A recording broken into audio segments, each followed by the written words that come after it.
You're listening to an Airwave Media Podcast. Ben Franklin's World is a production of the Omohundro Institute and is sponsored by the Colonial Williamsburg Foundation.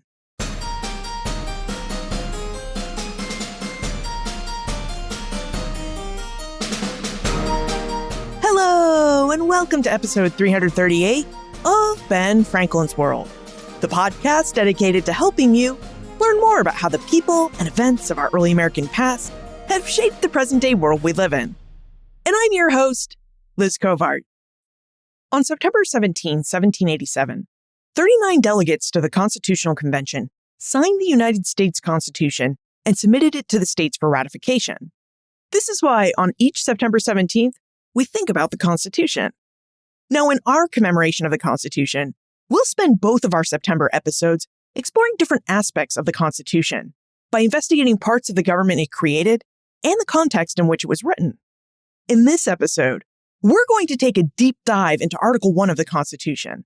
That's the article that establishes the legislative branch of the United States government.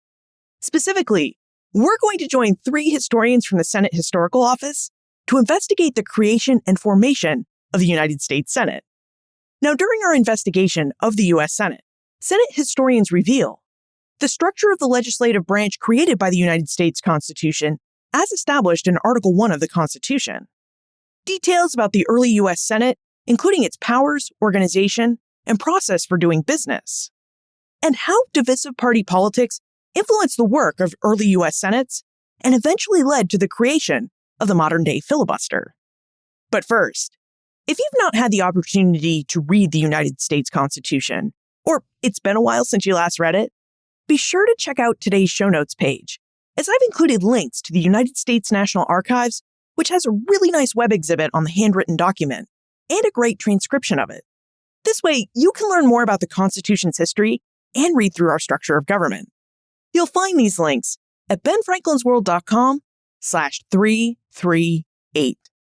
Okay, are you ready to take a field trip to the Senate Historical Office and meet some really fine historians?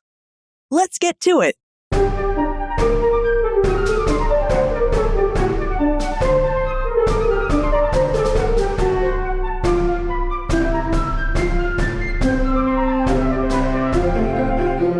We have 3 guests today.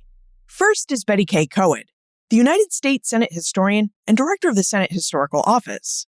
A Senate historian since 1998, Coed supervises all historical and archival projects, provides talks and presentations to senators, staff, and the public on wide-ranging topics of Senate history, and conducts oral history interviews with former senators and staff.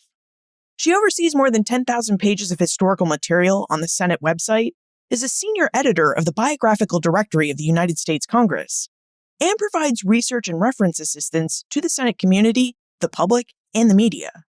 She is also the author of the upcoming publication, Scenes: People, Places, and Events That Shaped the United States Senate. Our second guest is Catherine Scott, Associate Historian of the Senate Historical Office and author of Reigning in the State: Civil Society and Congress in the Vietnam and Watergate Eras, as well as other articles, essays, and book chapters related to United States political history.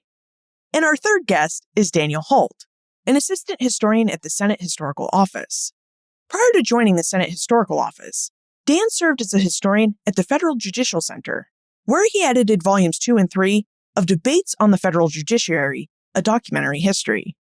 Welcome to Ben Franklin's World, Betty, Kate, and Dan. Thank you. Thanks. We're glad to be here. And we're glad to have you too. Thank you so much for joining us. Now, you all work at the Senate Historical Office. And Betty, you're the historian of the United States Senate.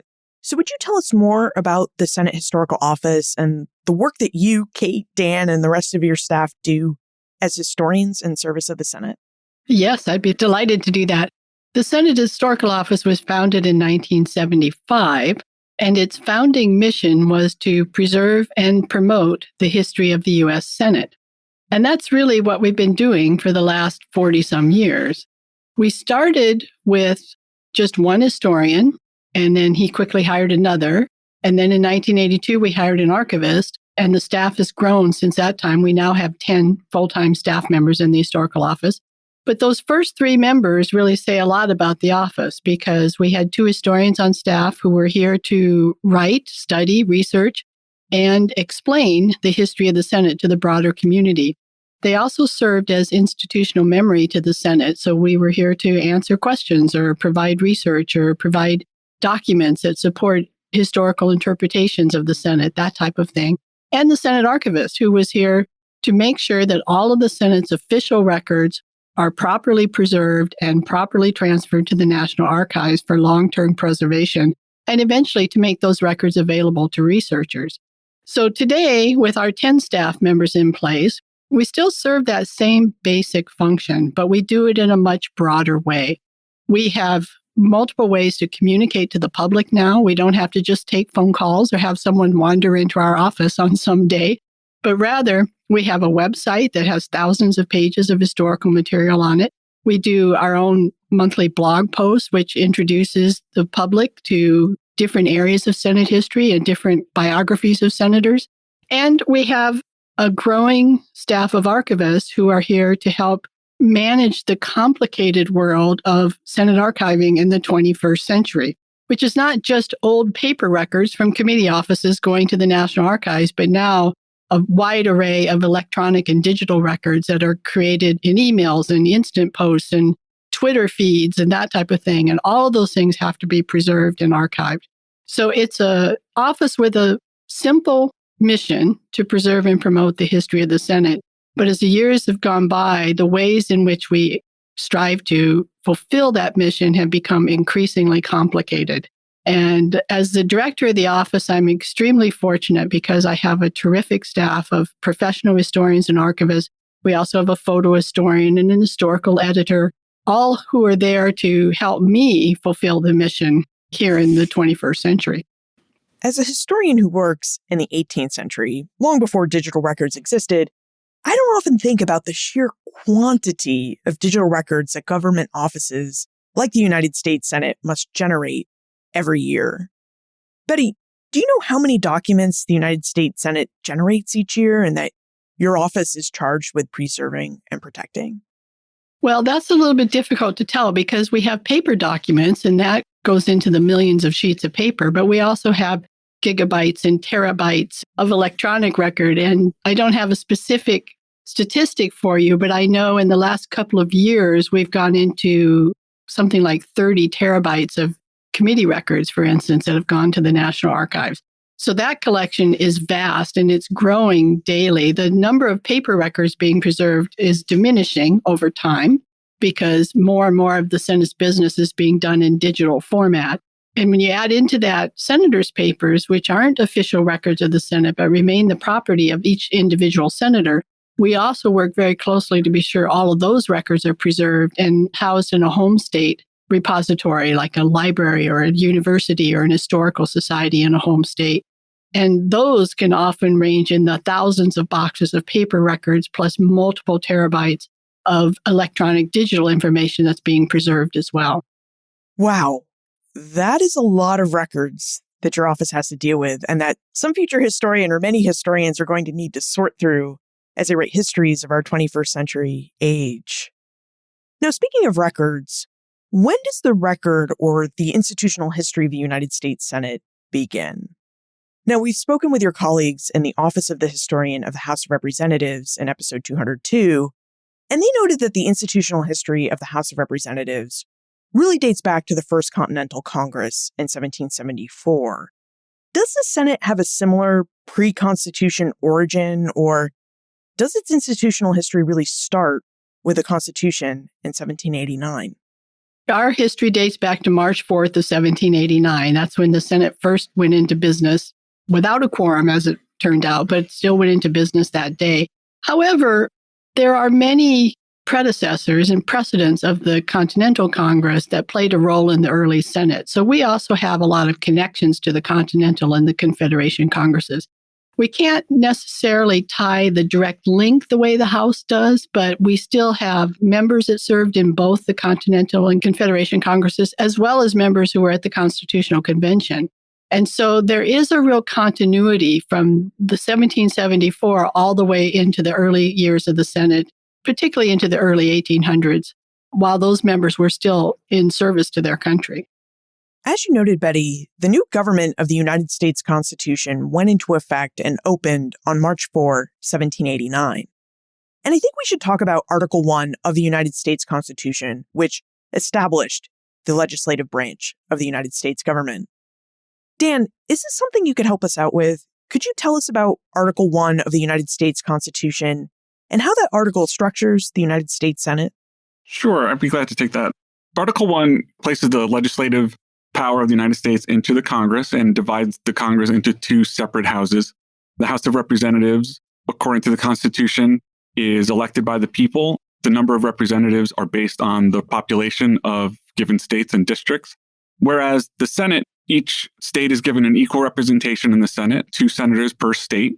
Article 1 of the Constitution also enumerates the powers that the framers placed in the hands of the federal government, and also enumerated some powers that were off limits for the states in terms of what they could exercise, so that the Congress had its own purview of action, especially when it comes to things like the military, foreign affairs, Indian affairs, and regulation of interstate commerce. The framers wanted the Senate to be a small body that they hoped would have members of character and wisdom. And to that service, you had to be older to be in the Senate. You had to be 30 years of age, and you had to have more years of citizenship than the House of Representatives, 9 to enter the Senate, 7 for the House of Representatives.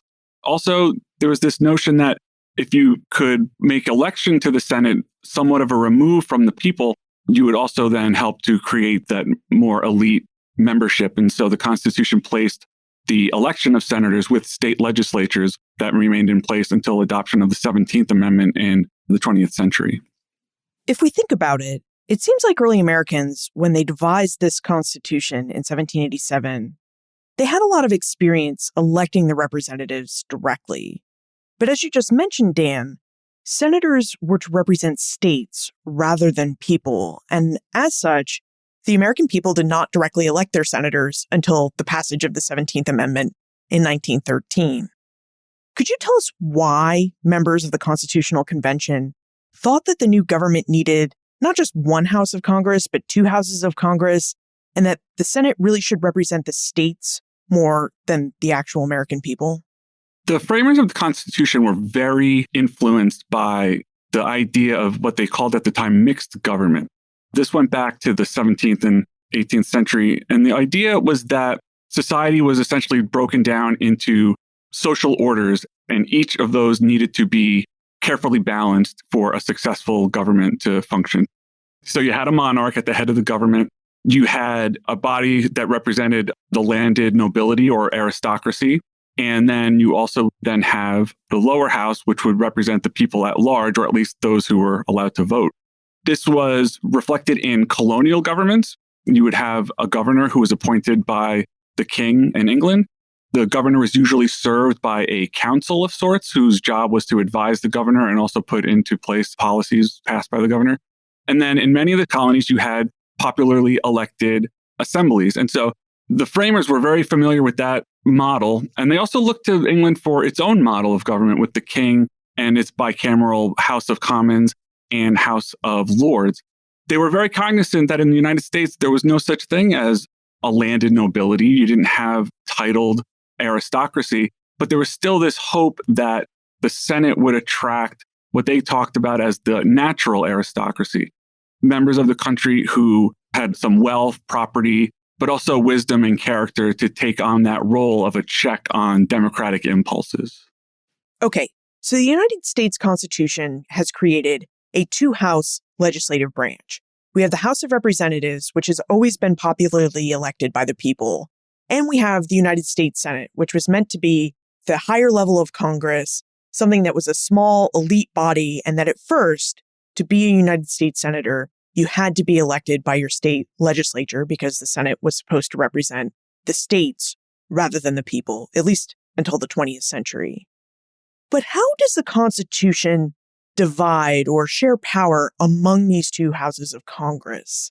Does Article 1 of the Constitution have anything to say about how these 2 houses of Congress should operate and overlap or operate separately from each other? No, it really does not. The Constitution included a provision that simply stated that the House and Senate were both going to be in control of their own rules and they would adopt their own rules. The only other provision in the Constitution about procedure was that, as part of the Great Compromise in the Constitution, was that spending bills would have to originate in the House. But that going forward became much less important as spending bills would be considered equally in both houses of the legislature. But at the time, that was considered an important provision.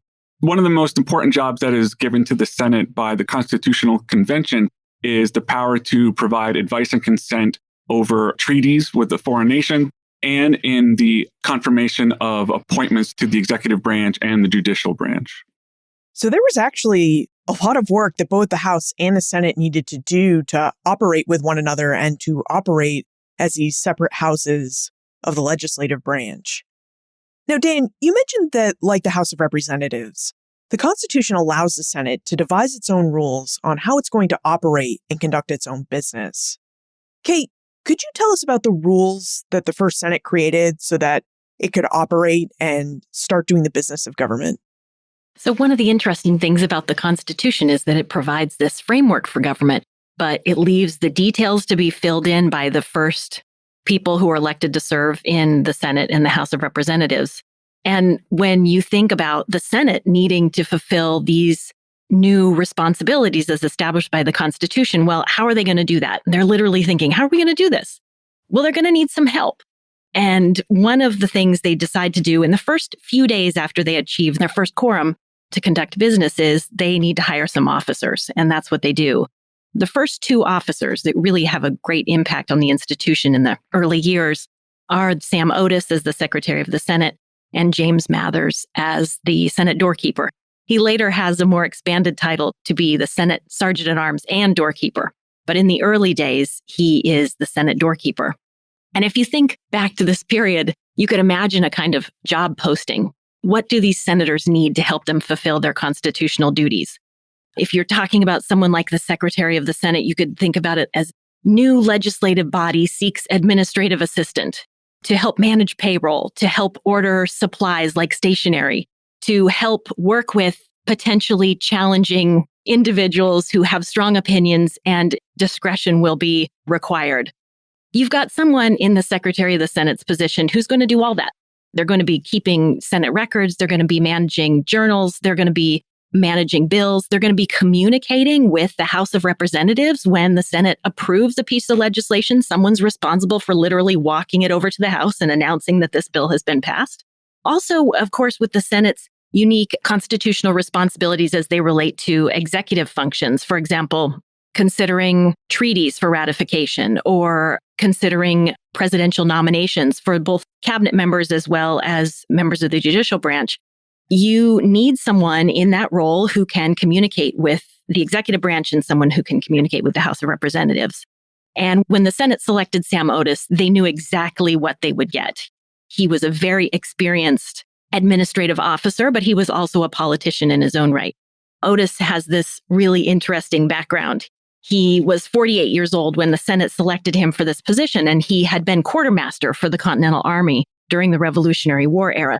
So he knew how to get stuff done. He was highly organized. He knew how to procure supplies. He knew how to do the tasks that would be required for this new position. But he also had a political background. He had been Speaker of the Massachusetts House of Representatives and a member of Congress when it met under the Articles of Confederation. He was a political protege of Vice President John Adams, and that was very important to his being selected for this role in 1789. In the very beginning, as the Senate met in these first days, Samuel Otis did all kinds of tasks. Some of those tasks were administrative in nature, and then some of them were very symbolic. He held the Bible, on which George Washington took his presidential oath of office.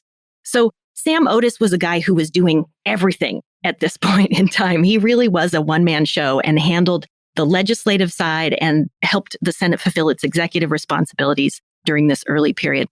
The other person who's really important is James Mathers.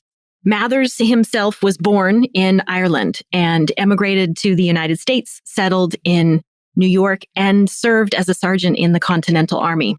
He was later appointed to serve as a clerk and then a doorkeeper for the Continental Congress. So he had this experience in this role, And that's what made him such a natural fit for this new legislative body. He knew how to work the doors, and he was chosen to serve as the Senate's doorkeeper, which was a really significant role at this point in time because the Senate was meeting behind closed doors.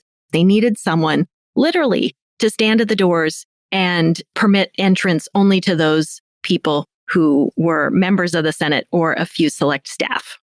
James Mather's first title was Senate doorkeeper, but later his responsibilities were expanded and his title enlarged to include the Sergeant at Arms. He became James Mather's Sergeant at Arms and Senate doorkeeper.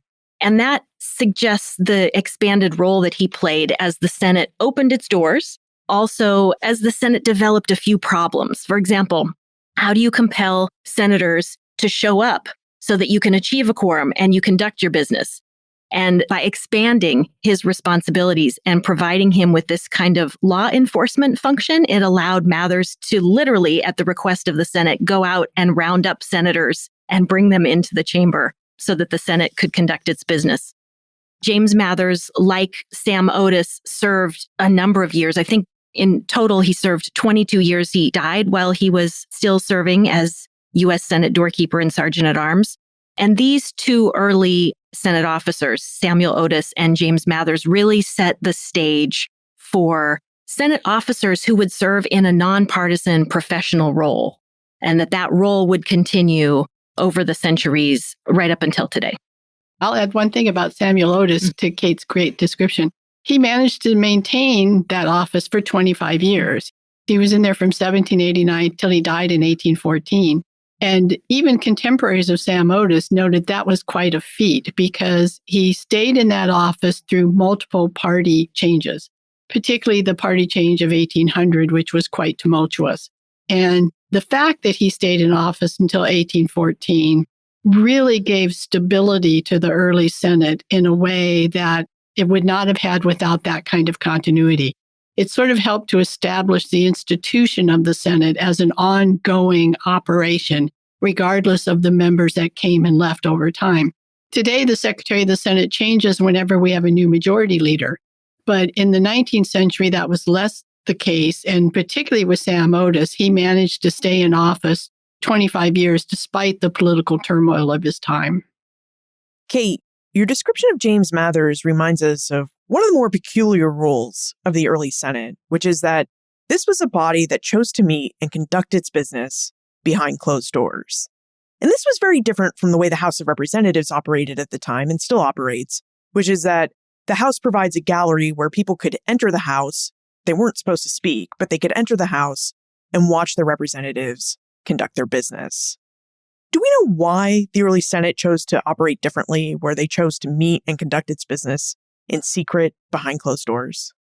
I think the framers of the Constitution assumed that the Senate would follow the practices established at the Constitutional Convention, and even earlier than that by the Continental Congress, in that they met in secret. The Constitutional Convention was completely closed to the public. They met behind closed doors, and they believed, as they wrote into the Constitution, that the Senate occasionally publishing an official journal about its proceedings with information that included things like how members voted on specific pieces of legislation or nominations, that would be sufficient to keep the public informed of what the Senate was up to and what the members of the Senate were doing. And there were people in the Senate in those early years who defended the concept of meeting behind closed doors. The House also met behind closed doors initially, but then quickly opened its doors to the public. And some people in the Senate believed that was actually a denigration of House proceedings once they opened the door, because the House members would sometimes play to the people in the galleries, and that onlookers would sometimes hiss, they would sometimes cheer, depending on what was going on the House floor and whose side they were on a particular issue. And there were members of the Senate who didn't want that kind of behavior to happen in the United States Senate. But there was also opposition to the policy of closed-door proceedings for a couple of different reasons. Over the first few years of the Senate's existence, the senators, of course, at this point in time, were elected by state legislatures. And those state legislatures, it didn't take them long to complain that they didn't have any idea how their senators were behaving in these proceedings because they couldn't effectively assess how they were behaving or what they were doing behind those closed doors. Senators also began to recognize that they might be able to make their positions on certain issues better understood if they opened the doors to the public and, of course, allowed those state legislatures to understand what was going on behind the scenes. And of course, anytime, I think today's listeners will understand that by meeting behind closed doors, the Senate created an environment where certain conspiracies about what the Senate was doing behind those closed doors could sort of flourish. And in order to put some of those conspiracies to rest, there were a growing number of senators who believed that they probably should just open their proceedings to the public. Also, the Senate became a bit of the forgotten chamber, with the two chambers, one being open to the public and the other operating behind closed doors. Well, there was an intense amount of attention on House proceedings, and lots of newspapers were reporting on what was going on in the House, but that wasn't the case on the Senate side. So senators also understood that it might be in their own best interest to open the doors and let the public see what was going on behind those doors. An opportunity to open the doors on a temporary basis presented itself when the Senate needed to consider a contentious election of Albert Gallatin, who had been elected by the state legislature of Pennsylvania.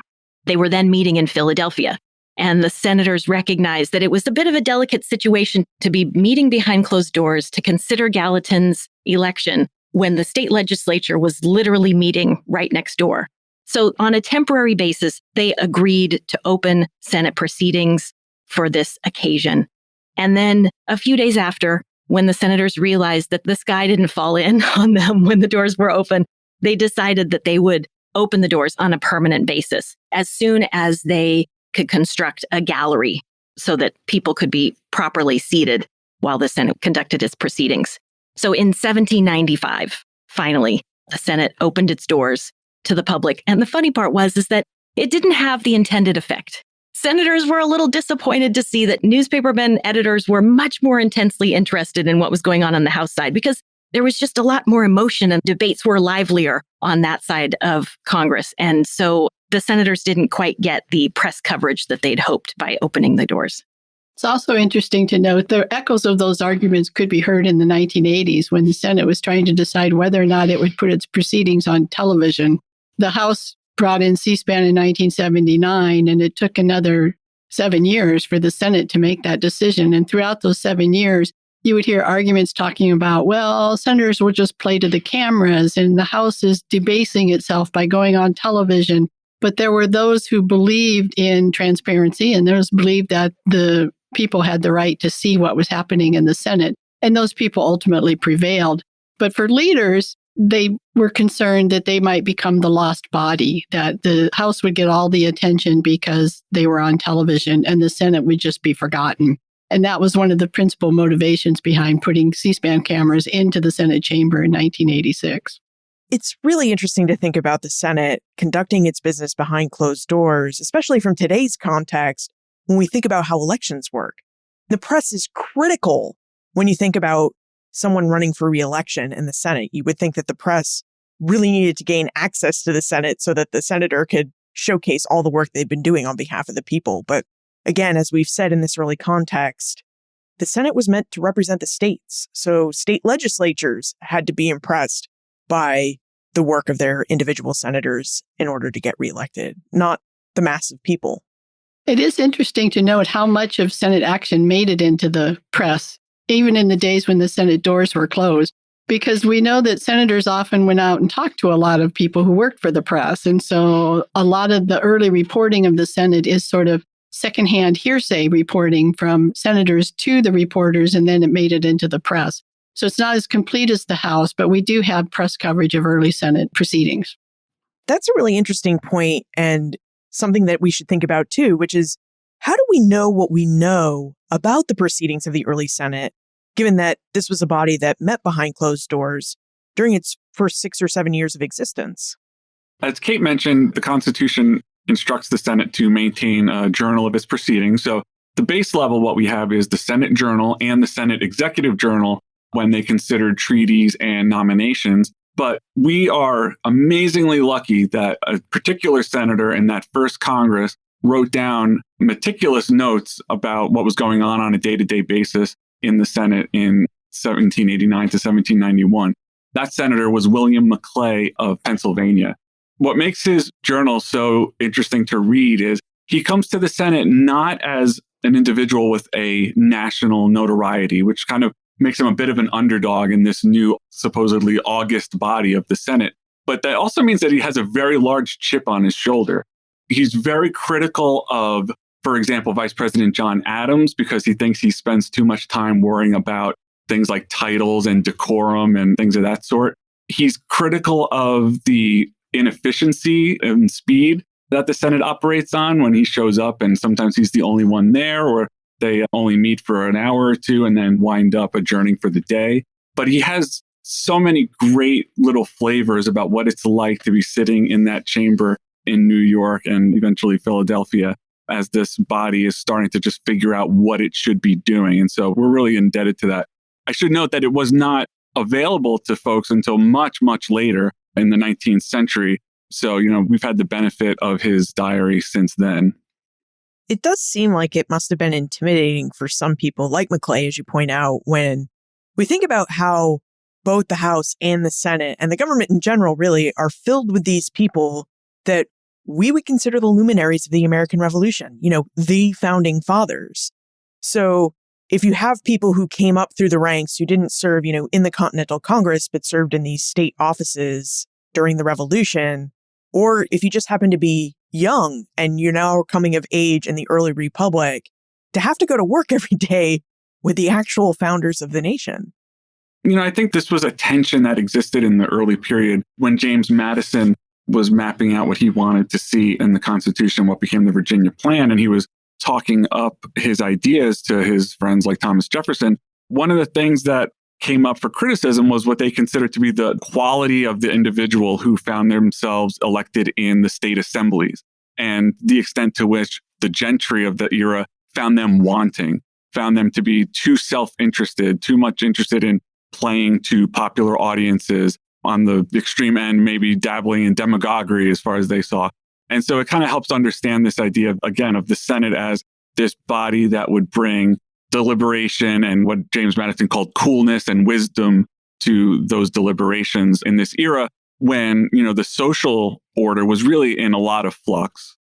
Okay, now that we have an idea about what the Constitution says about the Senate and how the Senate organized itself and operated in its earliest days, I'd like for us to revisit something that Betty mentioned earlier, which is that when the Senate met for the first time on March 4, 1789, it didn't actually have enough members present to start the business of government. In fact, George Washington's election as president wasn't even certified by the Senate until almost 6 weeks after he'd been in office. Betty, could you tell us about the first meeting of the first Senate and why this House of Congress was so slow to get to work? The Senate did meet on March 4th of 1789, but only 8 members showed up, and they needed 12 members to establish a quorum. And it took over a month for the other members to show up so that they had enough people there to establish a quorum. So those 8 people showed up on March 4th, and they sat there in the chamber and they waited for other people to come, and nothing happened. And so eventually they adjourned, and they came back the next day, and they came back the next day, and they came back the next day. And little by little, others began to arrive, but it took until the March 28th, if I remember correctly, until finally they had enough people in place that they could see a quorum almost on the horizon. And Richard Henry Lee of Virginia was finally the 12th member to arrive to establish that quorum so they could do so on April 6th of 1789. So in that month period there, while they're waiting for that to happen, they keep coming to the chamber every day. This was a very dedicated group of 8, 9, 10, 11 people, but they couldn't do any official business until they could establish a quorum. So they would come in, they would see where they're at, they'd check in with Sam Otis to see what he's hearing from distant members. And repeatedly throughout that time period, they'd also send letters out to those who had been elected to the office by state legislatures saying, please come to the seat of government. We need to start the government. And multiple times they sent out letters pleading for attendance. And finally, it happened in early April. On April 6, 1789, we get our very first quorum. Now, today, it's easy to look back on that and criticize those members that had a hard time getting to New York in time to establish that quorum. But we need to keep in mind that travel conditions were very primitive at that time, and health issues were a big concern at that time. Healthcare wasn't what it is today. And there were a number of members who were trying their very best to get from their home to New York City in time to establish a quorum, but they hit all kinds of problems. There was a member from the South who came up by a sea route, and his ship foundered off the shore of Delaware, and he was delayed a couple of weeks because of that. He was waiting for another ship to come. Most of the members of Congress traveled to the seat of government by horseback or in carriage, horse-drawn carriages. And remember, it was February, and so it was in the middle of winter. And so these people coming in by horseback were facing icy roads. They had to cross ferries over frozen waters. It was a constant hazard for them to get to New York City. And at one point, one of the members of the House sent in a message to the House clerk saying, there's just no way in the middle of February I will ever make it to New York City. He was sort of speaking for many of them at the time. It was just hazardous duty at that time. And also keep in mind that transportation wasn't great. I mean, the short hop from Boston to New York typically took 6 or 7 days on horseback. To go from Philadelphia to New York was about a 2-week journey in the best of conditions. So as many of them took off in February to get to New York in time to make that March date, they just got waylaid along the way. And if the conditions got too bad, they had to find refuge in nearby farms or nearby houses, and they'd stay there until the conditions would improve. So it was not an easy task to get there. There were some who were not particularly interested in serving, and so they were reluctant to go. But most of the members of the Senate were trying to get there and just had a hard time getting there in the middle of February in difficult winter conditions. So once all these senators arrived and they have their quorum in early April 1789, what work did they set about doing to establish the new government of the United States? What were the big issues that the First Senate had to address? Well, as we've mentioned before, among their first duties was to hire officers. And so they elected a secretary and a doorkeeper. They got a couple of clerks in place, that type of thing. So part of it was just to get the basic business of government going. Another part of it was to prepare for the things that were to come, including the inauguration of the first vice president and the inauguration of the first president, as you mentioned, that took place later in April. And there was a lot of discussion about how that would happen. Where would the president sit? Where would the vice president sit? Would it be done in the chamber? Would it be done outside? So just basic logistics like that, things that we take for granted today, but in those times, they had to create everything from scratch in those days. And so a lot of it was that. But also keep in mind that the executive branch was also being formed and put into place. And that meant for the Senate that it had to consider nominations. It had to consider presidential appointments. It had to consider treaties with foreign government. So really in the first 6 months or so, from April 6 on, the Senate was facing a very busy, constant daily session of just getting the basic functions of government up and operating. They were working with the House of Representatives on legislative matters. They were passing the Oath Act so they would know what oath of office they would take. But they were also looking at foreign relations and foreign policy and what sort of treaties had to be put in place and who would serve as ambassadors and who would be appointed to the judiciary and how the Supreme Court would function, how the court system would be created, which was a task given to the Congress by the Constitution. So there was a lot of busy work to be done just to get a government up and running. And that consumed both houses of Congress for many months of the first and second sessions. I'm really glad you brought up Vice President John Adams, Betty, because per Article 1, Section 3 of the United States Constitution, the Vice President of the United States shall be the President of the Senate and shall cast the deciding vote if and when the Senate votes in a tie. Would you tell us about Vice President Adams and his role as the first president of the Senate, and about any of the precedents he might have set for future presidents of the Senate?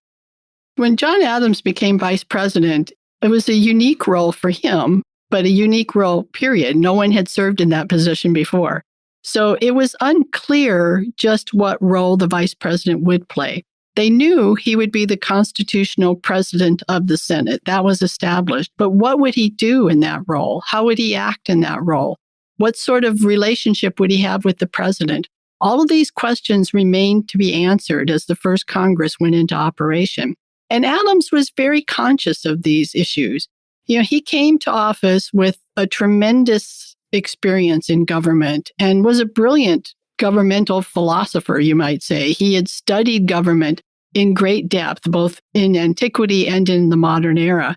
So he came into the office with a pretty clear idea in his mind that he wanted to be a very hands-on presiding officer. He wanted to not only represent the wishes of the president as vice president, but more importantly for him, he wanted to be a true legislative officer. We think of the vice president today very much as part of the executive branch, but in the early days, and for Adams and for those who followed him, they were a legislative officer and they took that role very seriously. Now, Adams often gets hits for things like, as Dan mentioned, he was very concerned about titles and that type of stuff. And so he had a lot of criticism from his enemies like William Maclay.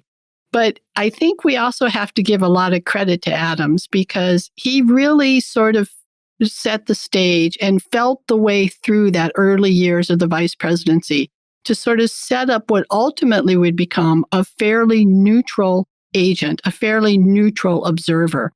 So in his first term as vice president, he often got engaged in the debates. He often made rulings that people were uncomfortable with or angry with even. But over time, he adapted and learned that what the Senate needed was someone there to keep order, but not someone there to dictate action or to tell them how to think or how to vote. And that was difficult for John Adams. Keep in mind, he'd been a very active member of government since the Continental Congress and had very strong opinions about things. He was a strong Federalist at this time, and it was difficult for him to take a backseat role in that process. But by the time he gets to his second term as vice president, he's really accepted that, and he plays a less active role, but becomes more that neutral agent. And that's really what most vice presidents become after him. I can only imagine that John Adams must have been very excited when he had these opportunities to break tie votes, because then he wouldn't have had to take a backseat. He didn't have to be neutral, and he could really work as the legislative officer that you have described him wanting to be. Do we know how many times that would have happened for Adams? How many times he would have had the opportunity to serve as a tie-breaking vote? Adams broke 29 tie votes in his time as vice president, which is one of the highest numbers of all vice presidents. There was one other that surpassed him, I believe, but for many years he held the record. And in recent years, vice presidents have started to break a lot more tie votes because we have a very closely divided Senate between the two parties. But for many years, vice presidential tie-breaking votes became fairly rare. But that was one of the ways in which Adams exercised his authority. And it was a way for him to shape policy in some cases by breaking tie votes. Speaking of a closely divided Senate, we know that a lot of division in our present day comes from party division and different ideas about how involved government should be in our day-to-day lives. And early Americans were likewise very experienced with divisive politics. Now, we need to take a moment to thank our episode sponsor. And then, Kate, would you tell us more about the Senate's history with divisive party politics? As a listener of this podcast, you recognize that the past informs our present. You also recognize that many of the problems of our present day have in some ways already occurred in the past as well.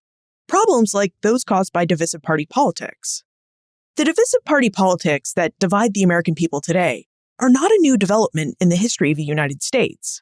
Although our present day does offer several new ways for creating and furthering this division, such as social media channels and digital media networks.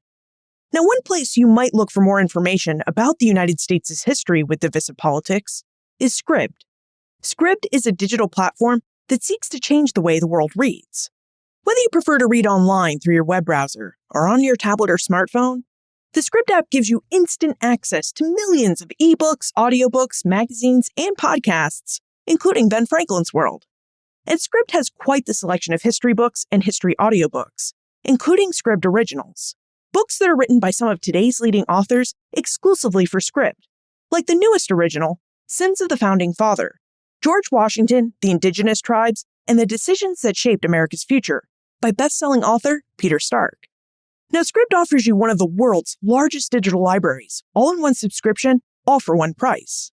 Start reading books like Sins of the Founding Father today with a free 60-day trial at try.scribd.com/BFW.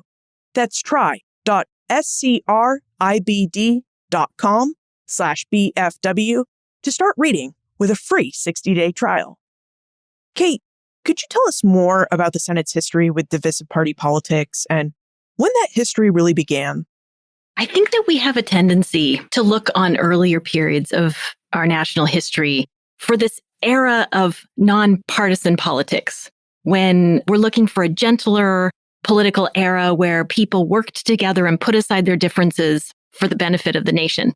We do have periods of that in our nation's history. There are moments where certainly people in different parties put aside some of their disagreements so that they could focus on the things upon which they agreed and move forward. Particularly, this is true during moments of crises, like, for example, the World War II era in the 20th century.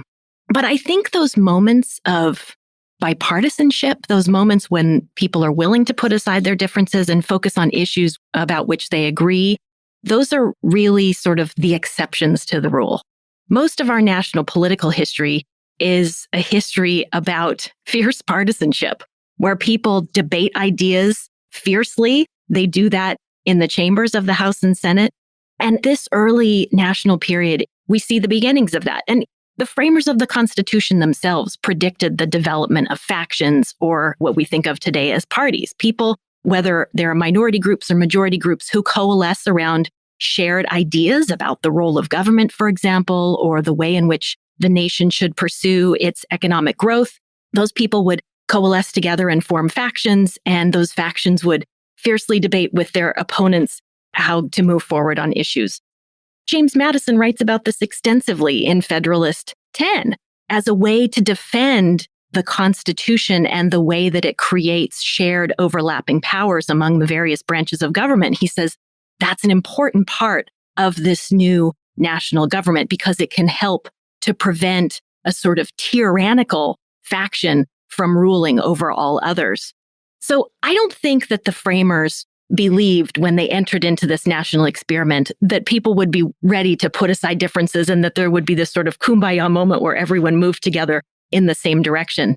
The early federal Congresses, there were vigorous debates about all number of issues, but I want to focus specifically on the 1790s as a period to show a couple of examples of the ways in which people hotly debated issues of the day and the ways in which those debates became rather ferocious, even by the standards that we think of today.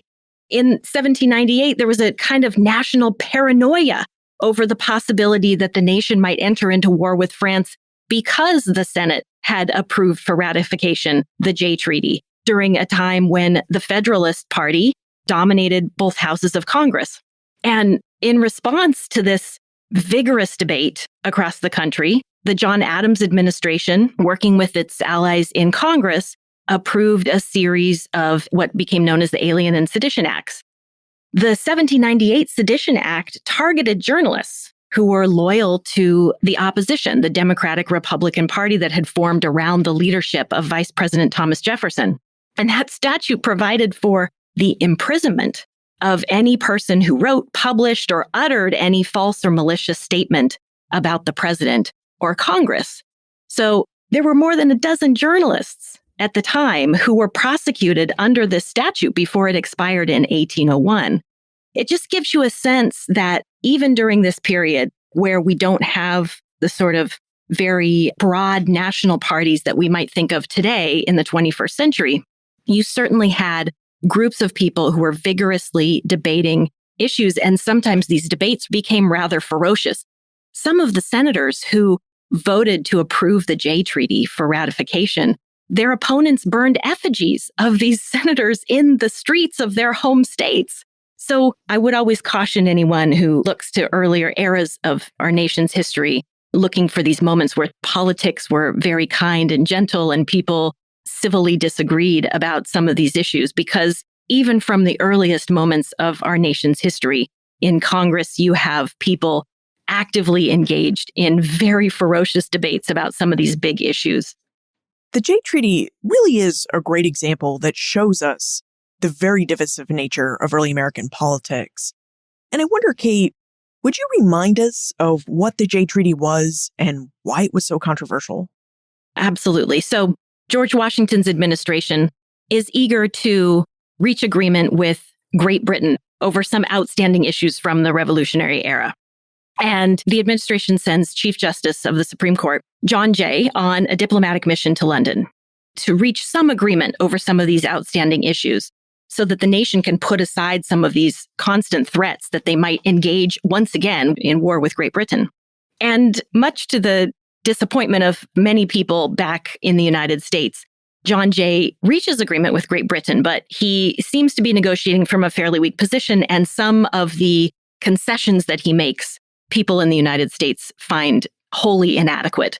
So he comes back with the treaty, he presents it to the administration, presents it to the United States Senate so that it can provide its advice and consent, and the treaty just squeaks by a vote of 20-10, just getting the necessary votes for ratification. But the nation kind of erupts because many people, particularly those people, again, who have coalesced around Thomas Jefferson and this new emerging Democratic Republican Party, they are deeply dissatisfied with some of the terms of the treaty. And also they're concerned that by drawing into this treaty with Great Britain, it might put the United States in position to go to war with France, which many people see as not only a terrible idea, but also sort of ruining relations with a nation that helped the colonists during the Revolutionary era. So that's sort of very briefly summarizes the Jay Treaty. No, that's great. That's what we needed to jog our memories and remember the Jay Treaty. Now, you raised another interesting point, Kate, which is that when many of us think about our historic institutions, we're usually looking back to those institutions through the lens of the present. And today, many of us know the Senate for its really important work in approving presidential nominations, which include nominations for offices such as federal judges and justices of the Supreme Court. Now, Dan, as you're our procedural expert, why do you think the framers of the Constitution tasked the Senate with the responsibility of approving presidential nominations? And do we know anything about what the early Senate's process for approving or perhaps rejecting nominations was like? When the initial Virginia plan, James Madison actually wanted the legislature to have the power over appointment of the judiciary. It's only after the Constitutional Convention approves of equal state representation and state legislature election of the Senate that there is entered into a change to that plan such that it'll become a shared power between the presidency and the Senate. Right off the bat, the Senate has to approve of these judicial nominations. And at this period, it's actually a very pro forma process. They approve all 6 of the first justices of the Supreme Court in essentially a day. And from then on into the 19th century, most considerations of Supreme Court nominees are relatively perfunctory. You don't have committee consideration until the mid-19th century. And even then, it's really just a matter of going through the motions. You don't get hearings on Supreme Court justices, except in a couple of cases in the late 19th century. Not until the 1930s does it become a regular process that we know of today. And for confirming lower court judges, it's just as perfunctory. There's just not a lot of consideration given to these nominees. That being said, in 1795, we do get the first Senate rejection of a Supreme Court nomination. And it goes back to the story that Kate just told, which is the Jay Treaty. Justice John Rutledge, who had been an associate justice, went on to become a Supreme Court justice of his state in South Carolina, was nominated to be Chief Justice, but he had been very vocally critical of the Jay Treaty, and this persuaded enough senators to reject his nomination. And so very early on, the Senate, even if it didn't exercise the power frequently during its period, it did establish very early on that it was going to take its role in consent of judicial nominees very seriously. So what was it that prompted the Senate to make this shift from we're taking nominations seriously and yet also subjecting them to a kind of perfunctory approval process to we're taking nominations very seriously and going to subject them to a formal, often really drawn out process of committee hearings that is what we see in the Senate today when it comes to approving presidential nominations? The first times that the Senate actually begins to hold hearings are in very specific circumstances. So in 1873, it's a closed hearing behind closed doors, but the nomination of Attorney General George Williams to be Chief Justice, in light of some charges of improper activities on his part, leads the committee to do some investigating, and he ultimately withdraws his nominee. In the early mid-19th century, there's also plenty of times where there is disagreement either between parties, but often intra-party disagreements where nominees are rejected outright by the Senate, especially for John Tyler, who when he takes over the presidency has a falling out with the rest of the Whig Party. And the Senate is not really interested in confirming his Supreme Court nominees. President Grant in the 1870s has a similar problem with his Republican majority in the Senate. They reject one of his nominees and force the withdrawal of two others. It becomes more of a regular proceeding, not until the 1950s, when I think there starts to be an understanding of the Supreme Court as becoming a much more important part of the federal government than it had been in the earlier period.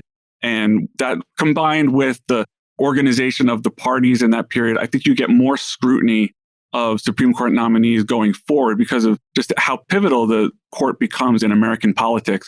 The Supreme Court did not have that level of importance in the 1790s or the early 19th century. Throughout our conversation, a common theme or point of interest has really been the work of the early Senate. When it first met, when it established the rules that would govern the Senate and its proceedings, and when it started to set precedents for future Senates. Now, one Senate precedent that we hear a lot about today is the filibuster, or the process of delaying and preventing a vote on a bill. Now, Dan, I understand you're a bit of an expert when it comes to the history of the filibuster and cloture, so would you tell us more about the filibuster and what it does, and when and why this rule was developed? For people who aren't familiar, the word filibuster can really refer to any procedural mechanism to delay or slow down or ultimately block passage of some kind of measure, be it a bill or a nomination or other kind of resolution. And the reason why this takes place in the Senate is because of rules that it doesn't have, but also a couple of rules that it does have. Any senator wishing to speak on a question and who is recognized by the presiding officer is able to speak and may hold the floor as long as they are able to speak on that question. The Senate, from its founding, did not have a mechanism in its rules for allowing a majority to force a vote on a measure, that is to end debate and force the vote to pass a measure. You will sometimes hear the discussion of something called the previous question. The Senate did have a motion for the previous question in its first rules, but it was not used as a cloture mechanism. That being said, what you also will hear sometimes is in 1806, the Senate changed some of its rules to kind of tidy them up and codify them in some fashion. And Vice President Aaron Burr suggested that the Senate do away with the previous question motion. When he did so, he wasn't trying to make any kind of statement about the filibuster or unlimited debate. He was merely getting rid of a rule that he thought was not really being used because at that time it had been used mostly as a way to indefinitely postpone action on a measure. So you'll sometimes read that he did this by mistake or that, he unintentionally created the filibuster. But I think that's reading too much into what they thought they were doing in 1806. So as I said, any senator who holds the floor can do so in order to delay a vote. We know from William Maclay's diary that senators were certainly aware that they can use up time in the chamber by speaking on a piece of legislation. We also know, though, that Thomas Jefferson in his manual of procedure said that members of the Senate should not speak randomly or just to eat up the time. This was considered a breach of decorum. And so this was not a regular occurrence in the Senate of the early 19th century. By the 1830s and 40s, we start to see a couple of examples of something that looks like a filibuster. And it's not a coincidence that this comes around at the same time that the Whigs and Democrats start to really more closely organize in the Senate. And there were a couple of measures that dealt with party power in the Senate. So you have a couple of examples of an organized group of senators trying to prevent action on a particular measure. The other reason why you don't get a lot of filibusters in the early period, though, is that the Senate is quite small. So when you think about what it takes to block action on something, it takes a lot of stamina and usually a lot of coordination of a number of senators to be able to hold the floor for so much time that the Senate will drop a piece of legislation and move on to something else. So that doesn't really take place in the early Senate, but it really does start to turn up in the late 19th century for two of those reasons. One, the Senate starts to get larger. So now you have more members with more legislative goals and a lot more work for the Senate to do, which means that time becomes very valuable on the Senate floor. In this part in the late 19th century, then you also get, again, more party development and party organization so that a group of senators can organize in a way to systematically hold the floor as a strategy for blocking pieces of legislation. This becomes used in the 20th century for all kinds of bills, but it becomes particularly notable as a way to block civil rights legislation on the part of Southern Democrats in the middle of the 20th century. So filibusters become much more prevalent in the early 20th century, such that you finally get a push for a rule to allow the Senate to bring debate to a close. And the name of that rule is called the cloture rule. It's adopted in 1917, partially because of public sentiment whipped up by President Woodrow Wilson, who was very angry that a small number of senators were able to block legislation to help the United States prepare for war in World War I. That rule still makes it very difficult to bring debate to a close. 2/3 of those senators present and voting need to vote for cloture to bring debate to a close. And even doing so leaves a lot of time for debate after cloture is invoked. And the other key thing about this cloture rule is it's not very popular among senators. As you go forward, it doesn't get used very much. Part of the reason is because Southern Democrats refuse to accept the idea that even 2/3 of the senators could bring debate to a close. So they're very reluctant to vote for cloture on any piece of legislation, lest other members of the Senate vote to end debate on civil rights legislation that would then allow it to pass. The other key thing to keep in mind then is that the rules surrounding cloture are heavily debated in the Senate throughout the 20th century, leading to a number of changes along the way that we don't have to get into, but there are changes to the way that the rule operates to give us the situation that we have today.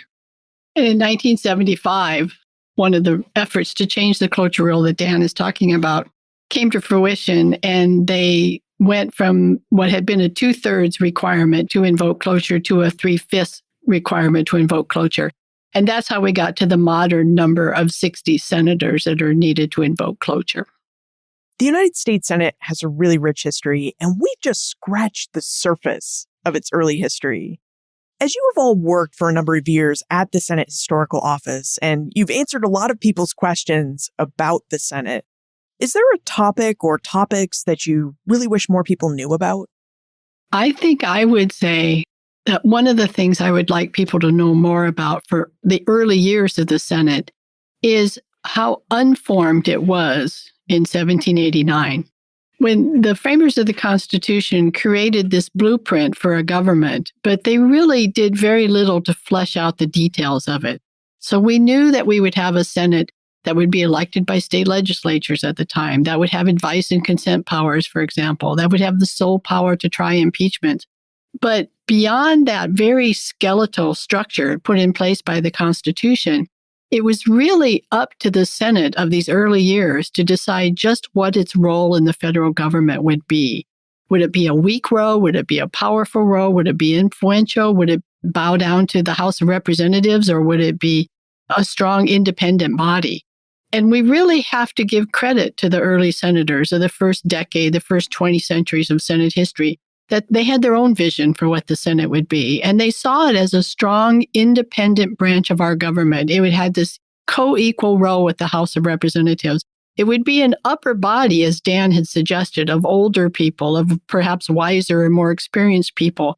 But it would also have this unique role that only this small body could fulfill. And that had been envisioned by the framers, but it was emboldened and really implemented by the early members of the Senate. And I think it could have gone in many different directions. It didn't have to go the way that it did. The Senate could have remained just an advisory body to the president to provide advice and consent. But early on, the Senate started taking a very strong role in the legislative process, for instance. It became a strong legislator in its own right by the time you get to the 1805, 1806 time period. And that part of the Senate's history, I think, hasn't been explored enough. And I would like to see people pay more attention to that. How it got from that basic blueprint to the Senate of the 1820s and 30s, which dominated the legislative scene, which became the forum for national debate and became this sort of icon of American political oratory. That evolution over that first 30 years is largely still misunderstood. And I think we need to know a lot more about that. So I would like to see people pay attention to that part of the story.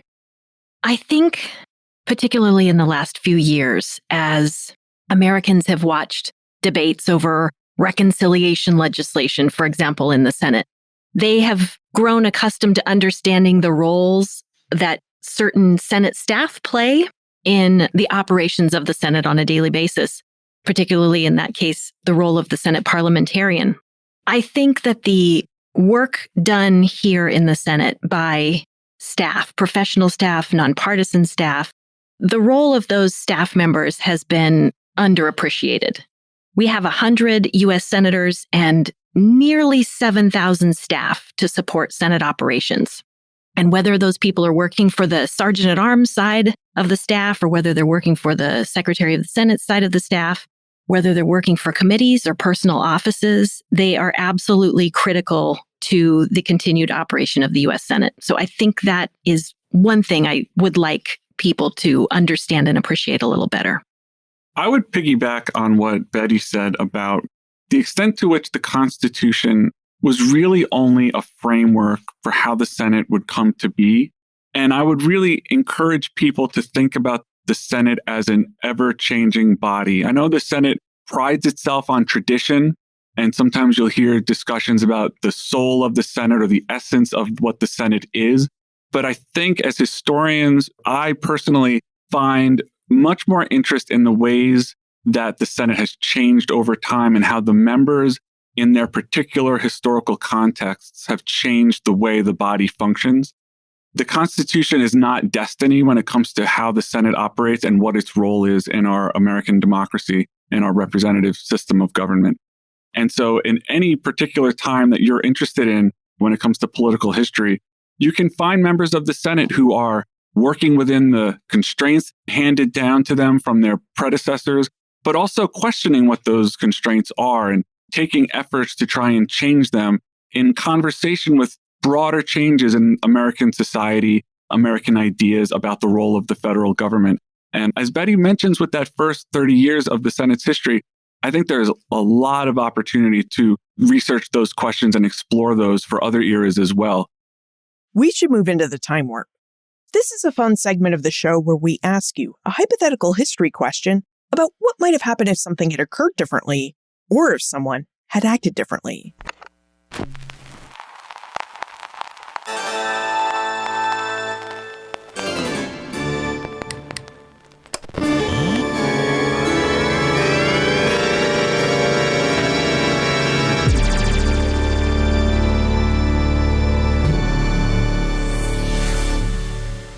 Now, earlier we discussed how the framers of the Constitution opted to establish a bicameral or two-house Congress instead of a unicameral or one-house Congress.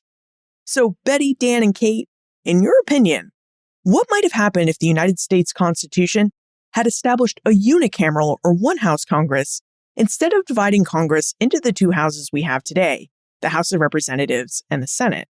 How do you think the early history of the United States Congress would be different with a unicameral legislature? I think one way it would be different is we would have a more generally majoritarian system. The House of Representatives is a majoritarian body. The Senate has not been a majoritarian body, and there's lots of reasons for that, and we're still trying to understand some of those reasons, to be honest. But by the nature of a unicameral government, I think it would be a majority rule system. And that can sometimes be for the betterment of society and sometimes be to the detriment of society. And the Senate has never fit that mode very well. Now, the Senate has always been designed in a way that technically it takes 51 votes or a simple majority to pass a piece of legislation or whatever the case may be.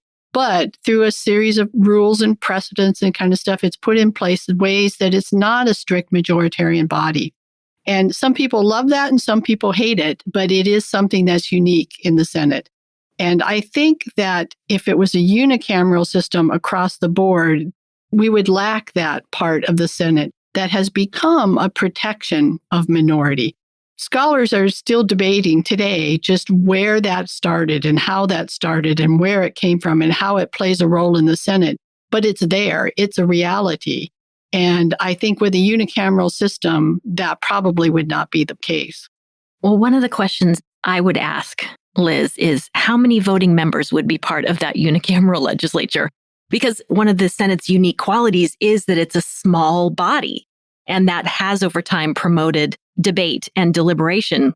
If you had one legislative body and 535 voting members, what would that debate look like? Would there be a vibrant debate? What kind of rules would that unicameral legislature adopt in order to be able to conduct its legislative business? How would you hear from all 535 of those members? Would you hear from them? I think it would be kind of messy. I think people would be really frustrated that they couldn't be heard in the way that they'd like to be heard, and probably that they wouldn't be able to speak to their constituents back home in the way that they'd like to speak to them. That's one of the challenges I see to that unicameral legislature. I think a unicameral legislature would have had a lot of ramifications for federalism in the United States. When James Madison pitched the Constitution, the Virginia Plan, he did not see states having equal representation in either house of the new legislature. He wanted to reduce the power of the states. And when writing the Federalist afterwards, he was asked to essentially address what was the design and the idea about having state equality in the Senate. And he had to admit that it didn't really fit into any theory of government that he understood. It was just what had to happen in order for the Constitution to be written and approved, that the smaller states were not going to give up that equal representation entirely in the new government.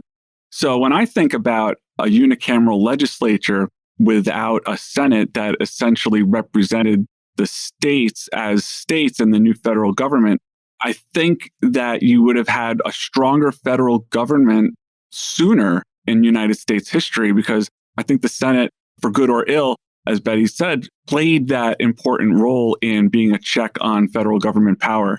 And so I think things would have looked very different according to if Madison had gotten his original way. You've all piqued our curiosity about the Senate and its early history. Is there a museum we can visit or any resources that we can check out to help us learn more about the Senate? Yes, the first place I would send people to is our website. So if you go to senate.gov, www.senate.gov, to the Senate website, you will find an art and history section there, and that will take you to thousands of pages of historical material that we have on the Senate website. And those include, a wonderful collection of historical highlights, a look at moments in time that tell important stories about the Senate and its development. We have a lot of statistical information and institutional information, party division over time, the powers of advice and consent, the Senate's role in impeachment trials, all of that type of stuff is there. We also have featured biographies of a number of members who have served in the Senate, and we have online transcripts from our vast oral history project. We started doing oral history interviews with senators and staff members back in the 1970s, and we've done hundreds and hundreds of interviews over these last 40-some years, and we've put the transcripts of many of those interviews online. And there's much more than that. That's just a sampling of it, but it's a wonderful way to dig into the institutional and the biographical history of the U.S. Senate. That's the first place I would go to. If people come to Washington, D.C. and they visit the Capitol, we have the Capitol Visitors Center. And in the Visitor Center, there is an exhibition hall that is currently going through a renovation process, but will be open again soon. And that also tells the story of the Capitol building itself, as well as the story of the Senate and the House of Representatives and the role of the legislative branch in our federal system of government.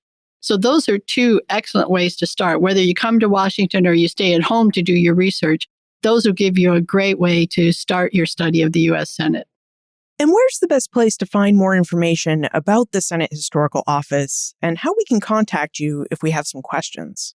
Again, if you go to the Senate website and when you click on Art and History, you'll find a little link there to information about our office, the role that our office plays in the Senate community. And there's also contact information there. We have an historian's email account that is linked to throughout the website, and you can send questions to us there. Dan kind of leads this effort right now, but we have current staff that monitor that email every day. And every day we answer a number of questions from the public, from the media, from teachers, from students, whatever the case may be, on a wide range of Senate history questions. So feel free to send us a question and we'll do our best to get you an answer. Well, Betty Coed, Catherine Scott, and Daniel Holt, thank you for joining us and for introducing us to the Senate Historical Office and to the formation and early history of the United States Senate. Thank you. Thanks, Liz. Thanks, Liz. Today, the United States Senate boasts 100 senators and nearly 7,000 staff members who help keep the business of this legislative house going. But is Betty, Dan, and Kate related? This isn't how the Senate worked at its start. Article 1 of the United States Constitution establishes the Senate as the upper house in a two-house legislative branch of government. As the upper house, the Constitution empowers the Senate to approve executive branch nominations and to approve treaties. The Constitution also provides a framework for the Senate in Article 1, Section 3. This is where the Constitution outlines that each state shall be represented by 2 senators who will each serve 6-year terms, and that the Vice President of the United States should serve as the President of the Senate. Further, Article 1, Section 3 also provides the Senate with the power to try all cases of impeachment.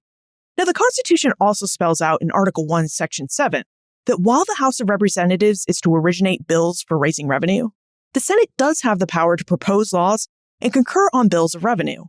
But as Betty related, the Constitution is really sparse when it comes to details about how precisely the Senate should organize itself and conduct its business. This is why the work of early Senates was so important.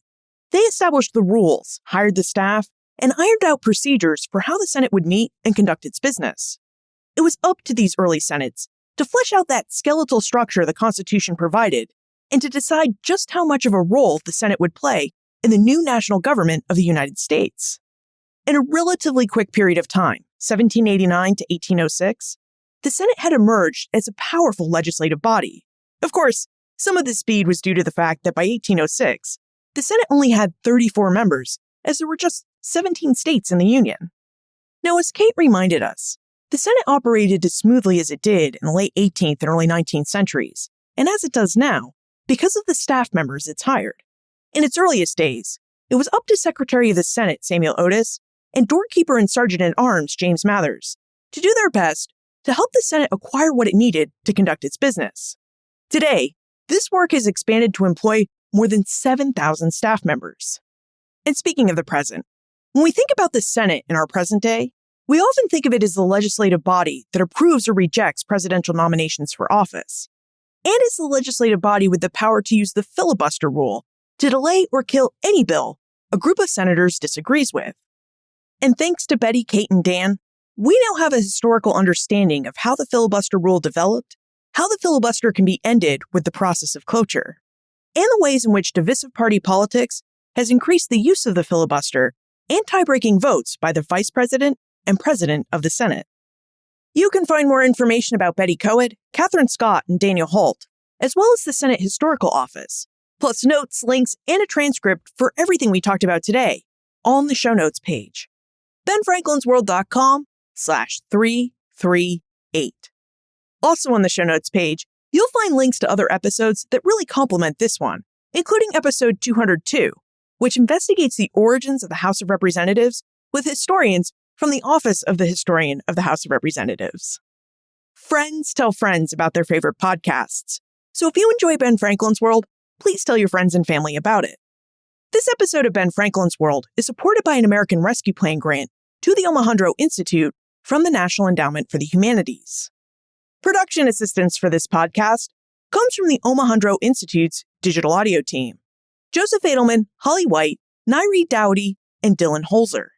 Breakmaster Cylinder composed our custom theme music. This podcast is part of the Airwave Media Podcast Network.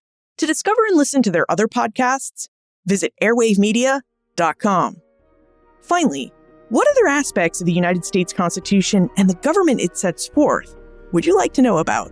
Let me know. Liz at benfranklinsworld.com.